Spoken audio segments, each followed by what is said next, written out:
Quem mandou matar Marielle Franco? Essa é uma pergunta fundamental de ser respondida. Em primeiro lugar, claro, em memória da Marielle. Em segundo lugar, em respeito à sua família. Em terceiro lugar, para apoiarmos a participação política feminina. E também houve uma dimensão de racismo, sem dúvida, pela origem socioeconômica da Marielle. Então, é um crime que é revelador de múltiplos preconceitos, múltiplas violências. E por isso disse, repito, enfatizo, que uma das missões principais da Polícia Federal, sob a direção do Ministério da Justiça, é avançarmos com a investigação.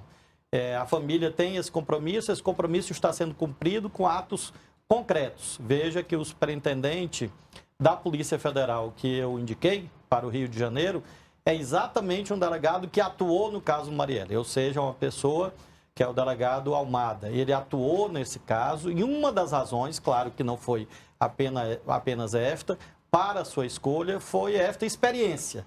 Ou seja, ele já tem um envolvimento e um diálogo com aquelas pessoas que estão há alguns anos trabalhando para elucidar plenamente esse crime. Então, este ato de designação mostra essa prioridade. Nesta semana nós teremos uma reunião de trabalho para que haja uma definição inicial entre dois caminhos. A primeira, nós vamos continuar insistindo no caminho de cooperação com as autoridades locais do Rio de Janeiro, ou nós vamos buscar imediatamente a chamada federalização. Já houve lá atrás uma tentativa de federalização que não foi acolhida, nós podemos eventualmente buscar esse caminho.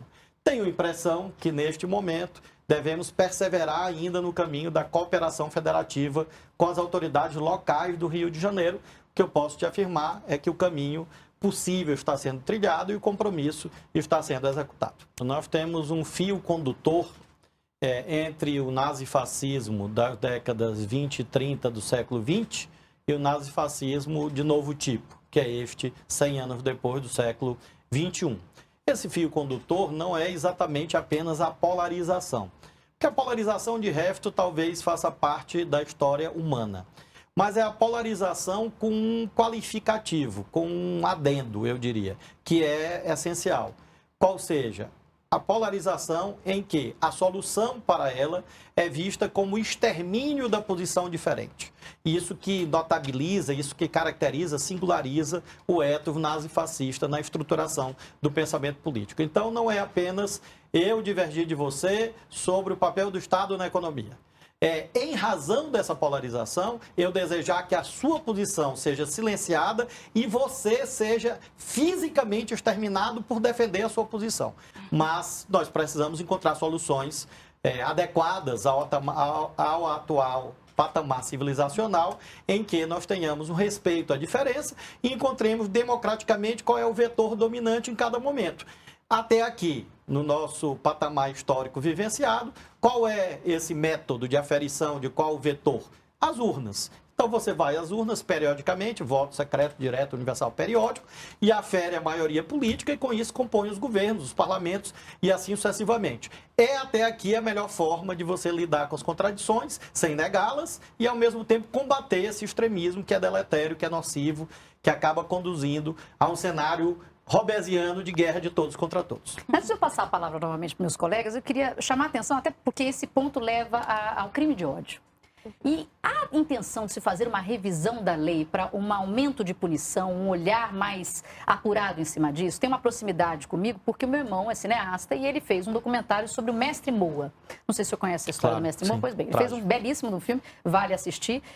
Um documentário registrando essa pessoa importantíssima para a história da Bahia, importantíssima para a história negra, para a história da capoeira no Brasil, quer dizer, um músico incrível e que foi perdido por uma discussão política, né? E foi assassinado por conta disso. Então, essa história está registrada, é belíssimo conhecer a história do Mestre Moa, mas é isso, uma pessoa discutiu com outra por questões políticas e foi assassinada por isso. Como é que o senhor vê o crime de ódio? Como é que o Ministério da Justiça pretende tratar o crime de ódio? Nós estamos vendo uma necessidade de termos um debate político em outros termos no Brasil. Isto é uma construção de convencimento, de consenso, não é, portanto, algo coercitivo. É preciso que todos se convençam disto. É preciso que os mecanismos de regulação externa e também de autorregulação funcionem melhor. Aludo, por exemplo, à situação das casas parlamentares, em que deputados, senadores, às vezes, abusam da imunidade parlamentar para servir de escudo a discurso de ódio. Isso é execrável. E, por outro lado, precisamos identificar aquilo que é coercitivo, aquilo cuja atuação coercitiva deve ser qualificada. Aí me refiro especialmente ao mundo da internet, porque eu diria que se nós fôssemos reescrever o livro bíblico do Apocalipse hoje, teríamos que falar da internet, porque todo esse universo de destruição, de ódio está sendo alimentado ali, e o Ministério da Justiça está propondo um projeto de revisão da regulação para que os crimes de ódio sejam de verdade combatidos na internet e nós não tenhamos o impulso a essas condutas como infelizmente temos visto. Propus a criação ao presidente Lula e ele criou uma Secretaria Nacional de Acesso à Justiça no Ministério da Justiça. Exatamente com essa compreensão da dimensão material do acesso à justiça, que não é apenas termos portas de entrada abertas. Eu diria que esta é a parte mais fácil.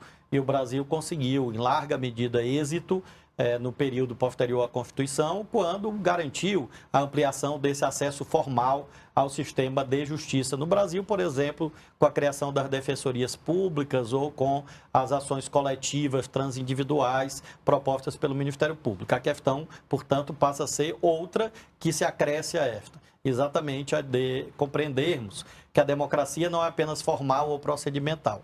Ela exige uma legitimação material. E essa legitimação material se dá, inclusive, pela possibilidade concreta dos direitos chegarem na vida das pessoas. E nós escolhemos alguns segmentos como destinatários primeiros dessa ação da Secretaria Nacional de Acesso à Justiça. Marcadamente os temas do feminicídio, porque é algo que vem crescendo no Brasil, e a luta das mulheres. Vamos lançar essas ações agora já por ocasião do 8 de março.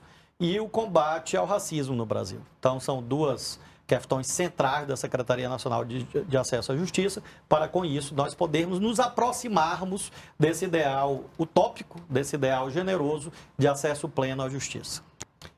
Basílio, eu lembro sempre de um texto de Humberto Eco, em que ele fala da chamada interpretação paranoica. É uma interpretação totalmente dissociada do texto e do contexto da norma. Eu lembro sempre disto quando vejo um ou dois juristas, não mais do que isso, juristas talvez até entre aspas, defendendo a tese estranha de que o 142 cria uma figura chamada poder moderador. Isso não está escrito lá, isso não está previsto lá, nem textualmente, nem contextualmente, nem como teleologia, nem como nada. Rigorosamente é uma interpretação paranoica, é uma interpretação absurda, disparatada.